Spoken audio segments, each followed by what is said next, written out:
एक समय की बात है। रामपुर नाम का एक छोटा सा गांव था जिसमें एक पाखंडी बाबा का आश्रम होता है। उस गांव के सभी लोगों का बाबा पर बड़ा विश्वास था। वह अपनी परेशानियों का हल ढूंढने या झाड़ फूक करवाने बाबा के पास जाते थे। वह पाखंडी बाबा उन सीधे साधे लोगों को अंधविश्वास में फंसाकर उनसे पैसे ऐंठता रहता था। प्रणाम बाबा। आयुष्मान भवा। बाबा, मेरी शादी को 10 साल हो गए, लेकिन अभी भी मैं बच्चों की किलकारियों से वंचित हूँ। बाबा, मैं कई सालों से औलाद सुख के लिए तड़प रहा हूँ। कृपा करके हमें कोई ऐसा रास्ता दिखाए कि जिससे मेरी बीवी की सुनी गोद जल्द ही भर जाए। इसके लिए तुझे बकरी की बलि देनी होगी। बोल, तू तैयार है? लेकिन बलि देना तो पाप है ना बाबा? मूर्ख, अब तू तय करेगा कि क्या सही है और क्या गलत। इन्हें माफ कर दीजिएगा बाबा जी, इनसे भूल हो गई। हम बच्चे के लिए कुछ भी करेंगे, बलि भी देंगे। तो ठीक है, कल आश्रम में बलि चढ़ाने के लिए महायज्ञ है। कल हम बकरी की बलि देकर महायज्ञ करेंगे। इससे तुम्हें तुम्हारे सभी कष्टों से छुटकारा मिल जाएगा। सभी लोगों के जाने के बाद फिर पाखंडी बाबा ने अपने 2 शिष्यों को बुलाया। सुनो शिष्य, कल के महायज्ञ में बलि चढ़ाने के लिए एक तंदुरुस्त बकरी का इंतजाम किया जाए। कल हमें सुबह ही बलि के लिए बकरी की आवश्यकता पड़ेगी। जी बाबा जी, हम अभी जाकर बकरी का इंतजाम करते हैं। लेकिन अगर आप बुरा ना माने तो मैं क्या आपसे कुछ पूछ सकता हूँ बाबा जी? पूछो वत्स, क्या पूछना है? अपनी मनोकामना पूर्ण करने के लिए बकरी की बलि देने वाली बात मुझे कुछ समझ नहीं आई। क्या किसी की बलि देना जरूरी है? बलि देने से भगवान प्रसन्न होते हैं और हमारी सारी मनोकामना पूर्ण होती है। माफ करना बाबा जी, लेकिन आपकी इस बात से मैं सहमत नहीं हूँ। समस्त सृष्टि के जन्मदाता और मृत्युदाता तो ईश्वर है। फिर किसी बेजुबान प्राणी की बलि लेकर आखिर वह कैसे प्रसन्न हो सकते हैं? और किसी की जान लेना तो पाप ही होता है ना बाबा जी? और किसी की जान लेकर कोई भी कामना पूर्ण नहीं होती है, ऐसा मेरे पिताजी ने मुझे बताया था। खामोश, तुम दोनों ये क्या अनाप शनाप बक रहे हो? मेरे आश्रम में तुम दोनों को मेरे जैसा महात्मा बनना है या नहीं बनना है? मेरी जैसी शक्तियां प्राप्त करना है या नहीं? बाबा जी, करना है। तो फिर जो मैं कहूं उसका पालन करो। अब जाओ और बलि के लिए बकरी लेकर आओ। और ध्यान रखना, बकरी सुंदर और तंदुरुस्त हो। जी बाबा जी, जैसी आपकी आज्ञा। इसके बाद वो दोनों बलि के लिए बकरी खरीदने निकल पड़ते हैं। रास्ते में चलते चलते वो दोनों शिष्य आपस में बात करते हैं। मोहन, बलि देने के लिए बकरी का इंतजाम करके हम दोनों कहीं किसी पाप के भागीदारी तो नहीं बनने जा रहे? श्याम, मुझे भी यही लग रहा है। अपनी मनोकामना पूर्ण करने के लिए किसी बेजुबान जानवर की बलि देना ठीक बात नहीं है। तुम बिल्कुल ठीक कह रहे हो मोहन, लेकिन हम कर भी क्या सकते हैं? बाबा जी से सिद्धि प्राप्त करने के लिए हमें अपना मुंह बंद रखना होगा और वह जो भी कहे उनकी बात को मानना होगा। हाँ श्याम, तुम ठीक ही कह रहे हो। इसके अलावा हम कुछ कर भी नहीं सकते है। भगवान, अगर हम दोनों से कुछ गलती हो तो हमें माफ कर देना। कुछ ही देर बाद वो दोनों शिष्य बात करते हुए बकरी वाले के घर पहुंच जाते हैं। उस घर के बाहर कुछ बकरियां बंधी हुई होती हैं। उन दोनों शिष्यों को आता देख काली और गोरी बकरी आपस में बात करने लगती है। देखो बबली, वहाँ देख, हमें खरीदने कौन आ रहा है? हमें नहीं, सिर्फ मुझे। यह साधु मुझे खरीदने आ रहे हैं क्योंकि मैं तुझसे ज्यादा सुंदर भी हूँ और तंदुरुस्त भी। वह सब तो ठीक है, लेकिन यह दोनों साधु तुम्हें खरीद के करेंगे क्या? वह मुझे अपने आश्रम में ले जाकर मेरी सेवा पानी करेंगे और हर रोज मुझे ताजा ताजा हरा हरा चारा खिलाएंगे, मेरे साथ खेलेंगे, मेरा ध्यान रखेंगे और फिर मैं भी इन्हें ढेर सारा ताजा ताजा दूध दूंगी। अरे, वह फिर तो बड़ी ही किस्मत वाली बकरी होगी, वह जिसे यह साधु बाबा अपने साथ ले जाएंगे। हाँ, और वह खुशकिस्मत बकरी मैं ही हूँ। देख लेना तुम, वह मुझे ही अपने साथ लेकर जाएंगे। हाँ। उन दोनों बकरियों को तो यही लग रहा था कि ये दोनों साधु बाबा है और उन्हें खरीदकर आश्रम में ही ले जाएंगे।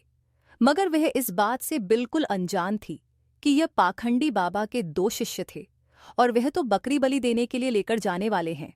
फिर वो दोनों शिष्य बकरी वाले से मिलते हैं। बाबा जी की जय हो। पाए लागू महाराज, कहिए महाराज, आज यहाँ कैसे आना हुआ आपका? दरअसल बात यह है, बाबा जी ने हमें यहाँ एक बकरी खरीदने के लिए भेजा हुआ है। मगर बकरी सुंदर होने के साथ साथ तंदुरुस्त भी होनी चाहिए। सुना तुमने कल्लो, उन्हें खूबसूरत और तंदुरुस्त बकरी की ही तलाश है, और वह तो बस मैं ही हूँ। तब तो महाराज, आप मेरी वह सफेद बकरी ले जाइए। वह खूबसूरत भी है और तंदुरुस्त भी है। देखा, मैं ना कहती थी कि वह मुझे ही ले जाएंगे। यार, तू तो सच में बड़ी ही किस्मत वाली है। वो तो मैं हूं ही। यह लीजिए आपकी बकरी के पैसे। शुक्रिया महाराज। माफ करना महाराज, मैं एक बात बताना तो भूल ही गया। यह बकरी हर रोज 4 किलो दूध देती है। अरे हमें इससे क्या करना। यह बकरी हमें दूध के लिए थोड़ी ना चाहिए, बल्कि इसका इस्तेमाल तो हम बलि चढ़ाने के लिए करेंगे। कल सुबह तक तो यह बकरी भगवान को प्यारी हो जाएगी। माफ करना बहन, मुझे अपनी तंदुरुस्ती और खूबसूरती पर बहुत ही घमंड था, मगर मैं यह नहीं जानती थी कि मेरी यही खूबी मेरी मौत का कारण बन जाएगी। ये लीजिए महाराज, आपकी बकरी।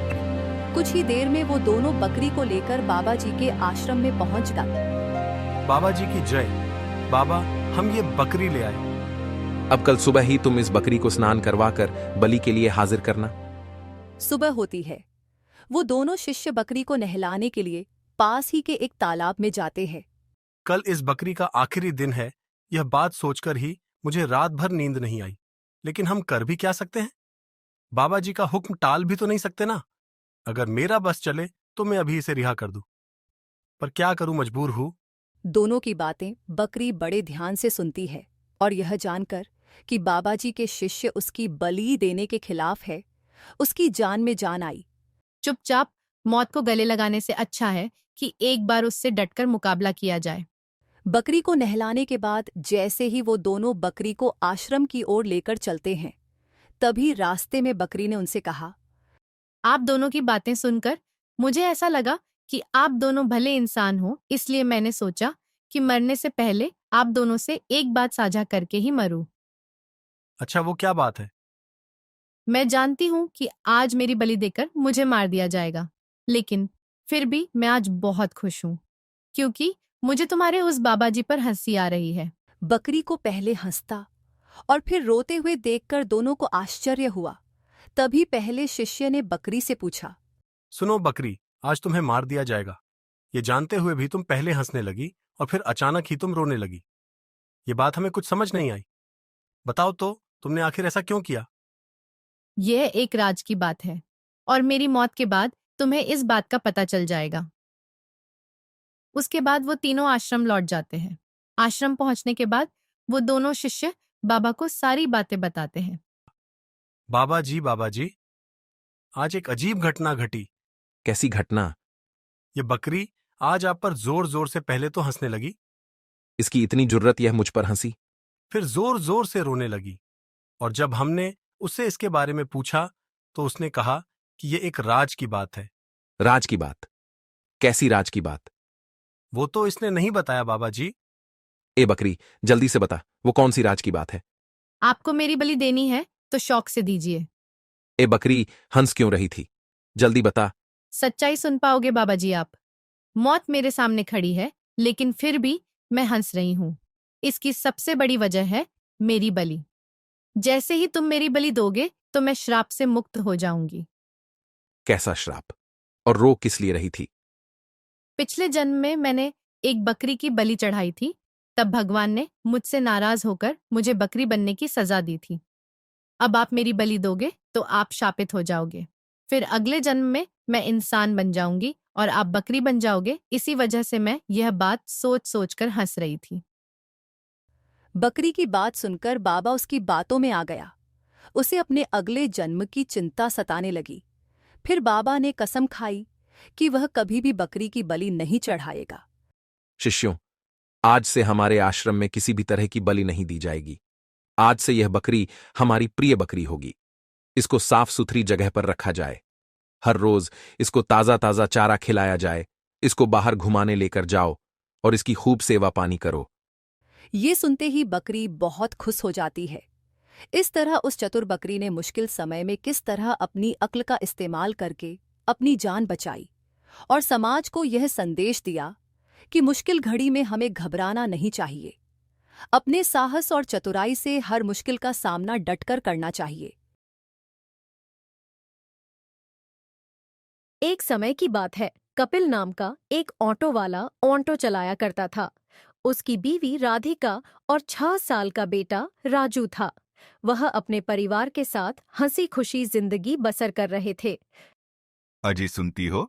हाँ, आ रही हूँ अभी। देखो, मैं तुम्हारे लिए क्या लेकर आया हूँ। हाँ बोलिए, क्या हुआ और इस पैकेट में क्या है? खुद ही देख लो। इसमें तो साड़ी है जी। ये साड़ी किसके लिए है? अरे मेरी प्यारी बीवी, ये तुम्हें दी है तो तुम्हारी हुई ना। ये तो बहुत प्यारी है, पर इसकी क्या जरूरत थी? इतना तो हम पैसा बचा भी नहीं पाते जितना आप ये फालतू खर्च कर देते हो। अरे पगली, मैं वैसे भी तुझे कहाँ कुछ दे पाता हूँ। एक साड़ी ही तो है। तू कभी कुछ नहीं मांगती मुझसे। आज थोड़ा धंधे में मुनाफा हुआ तो सोचा आज तेरे लिए एक साड़ी ले चलता हूँ। बहुत दिन से तुझे कुछ दिया ही नहीं। मैं जानती हूँ हालातों को, तभी तो आपसे कुछ नहीं मांगती। चल, अब यह बेकार की बातें बंद कर और एक कप चाय लाकर दे। इसी तरह हंसी खुशी से दिन बीत रहे थे, पर भगवान को कुछ और ही मंजूर था।